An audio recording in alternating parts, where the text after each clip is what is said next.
गुरुदेव भगवान आपके चरणों में कोटि कोटि प्रणाम।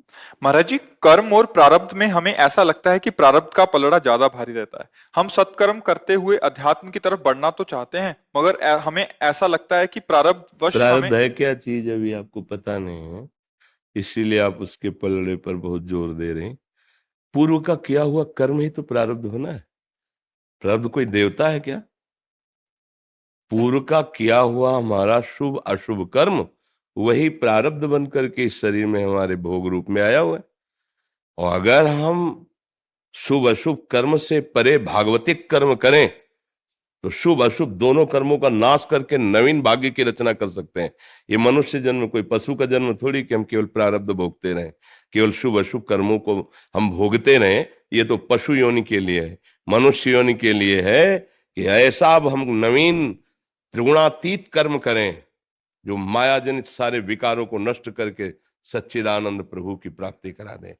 कुछ नहीं, प्रारब्ध हमारा किया हुआ पूर्व का कर्म है, कोई देवता नहीं है, कोई भगवान नहीं है। प्रारब्ध को अगर बलिष्ठ मानेंगे तो हमारे अंदर कायरता आ जाएगी। बिल्कुल ये स्वीकार नहीं करना।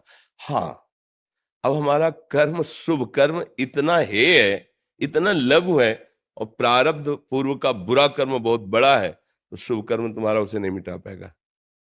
वो तुम्हें गिराएगा। तुम बार बार चढ़ने की कोशिश करो, गिराएगा। एक महान कर्म है जो तुम्हारे शुभ अशुभ दोनों का नाश कर देगा। प्रभु की शरण में होकर उनका निरंतर नाम जप करना, ये नाम वो शक्ति है, सब मिटा देगी। त्रिगुण का प्रभाव अंतःकरण में नहीं पड़ेगा। प्रारब्ध आएगा पर तुम्हें परास्त नहीं कर पाएगा। जैसे पूर्व कर्मानुसार बड़े बड़े संतों को, किसी को कैंसर हुआ, किसी को प्रारब्ध आया। पूर्व कर्मों के संचित कर्म से प्रारब्ध की रचना हुई शरीर के साथ, वो समय पर आ गया, लेकिन परास्त कर पाया क्या? बड़े बड़े महापुरुषों को देखा गया, ऐसा हाहाकार मच गया हो, नहीं, गंभीर शांत और भगवदानंद में निमग्न। क्या बिगाड़ लिया प्रारब्ध? प्रारब्ध का केवल इस शरीर से किए हुए कर्मों के अनुसार उसको दुख सुख भोगना, बस। ये हमारे स्वरूप पर कोई प्रहार नहीं कर सकता। हमारा स्वरूप सच्चिदानंद में है। ये प्रारब्ध न क्रियमाण न संचित कोई भी हमारे को शासन में नहीं ले सकता। हाँ, इस शरीर से गलती हुई है, उसको सुधारने के लिए हमें फिर शरीर मिला है, मनुष्य शरीर। अब हम उस गलती को ना करें और सुधार लें, बस हम जीत जाएंगे। और अगर पशुता का हमारे अंदर जो भाव वो मिटा नहीं, तो फिर पुनरपि जननम पुनरपि मरणम पुनरपि जननी जठरे शयनम, यही चक्र चलता रहेगा। हम कोई साधारण नहीं है, हम भगवान के अंश हैं। शरीराभिमान के कारण इंद्रियों को भोगों में सुख बुद्धि करके लगाने से हमारी दुर्गति हो गई है। अब उन्हीं इंद्रियों को भगवत चेष्टा में लगाकर भगवत प्रीत्यर्थ कर्म करते हुए, भगवान नाम जप करते हुए, हम इन सब बंधनों को काट के, जो नहीं है, केवल माने हुए हैं, इन भ्रमात्मक बंधनों को मिटाकर हम भगवत चरणारविंद के प्रेम को प्राप्त करेंगे, परम पद प्राप्त करेंगे। समझ में आ रहा है? अब तो आपके ही है महाराज जी। हाँ, हम सब श्री जी के हैं।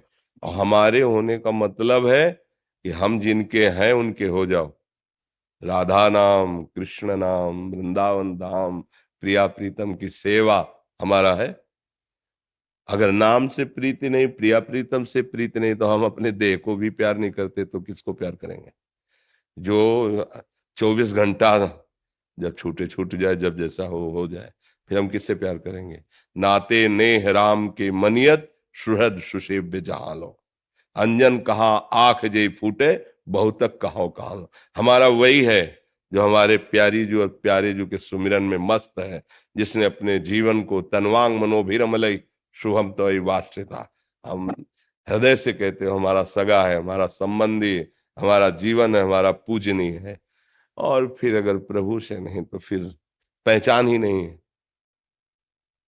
हमारे समर्पण का तात्पर्य होता है कि हम संतों को समर्पित हैं, गुरु जी को उनके वचनों पर ध्यान देना, उनकी आज्ञा का पालन कर लेना, तभी हम वहां पहुंच सकते हैं जहां संत जन पहुंचाना चाहते हैं। प्रारब्ध किए हुए संचित कर्मों से एक निर्धारित हिस्सा निकाल करके जब शरीर रचना की गई तो उसको दे दिया गया। कभी शुभ आएगा तो सुख लगेगा, अशुभ आएगा तो दुख लगेगा। ऐसे शुभ और अशुभ का चक्र चलता रहता है। इसी चक्र को मिटाने के लिए परमानंद प्रदान करने वाला भगवान का नाम है। जितना नाम जप करोगे वो सब शुभ अशुभ दोनों को मिटाता चला जाएगा। अर्थात आपके अंदर ऐसी क्षमता और समता आने लगेगी कि सुख दुख का प्रभाव नहीं पड़ेगा और आप हर समय ब्रह्मभूता प्रसन्नात्मा न सोचति न कांक्षति, कोई चाह नहीं, कोई शोक नहीं, हर समय आनंद की अनुभूति होती रहेगी, क्योंकि हमारा स्वरूप आनंद में है, हमारे आराध्य देव आनंद में है। जी।